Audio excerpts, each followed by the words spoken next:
Before I began my social work journey, I was raising 2 children on my own in a little town called Masterton. I decided to move up here to Tauranga, where I began studying a 4-year degree in social work. Kia ora, bro.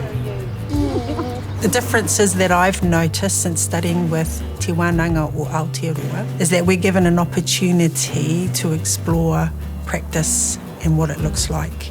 We are able to kōrero with each other about theory, about te ao Māori, about principle. But I also think that it's important that as a practitioner or as a kaimahi, we need to be willing to learn more and to be vulnerable in a space that we're not used to. There, we'll grow and develop as a practitioner.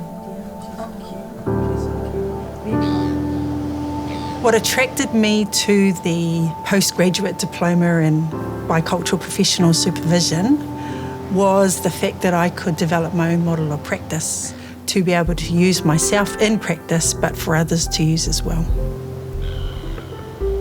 Where I used to work, I was talking to one of the managers who was a social worker, and she shared with me some of her kōrero about when we practice with whānau, we need to also remember their whakapapa. We still celebrate their names on the marae. And so I've used this in my practice from then. And so when I work with whānau, I always think about their whakapapa. I think about the name they were born with. I think about their tupuna. I think about all that when I make a decision to support our whānau. Because when we save one person in a whakapapa, we save a whole generation of whakapapa.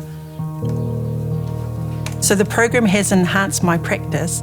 It enhanced it from the time that I made the decision to study this program. It has expanded my mind, the way I think and how I see things, because I'm very reflective. I would 100% recommend the program to others. I've grown so much from the program, personally and professionally. Others have the opportunity to do that too as well. I say to myself 10 years ago that, Ruby, don't let anything stop you. Don't worry about what other people say, because this is for you and your whānau.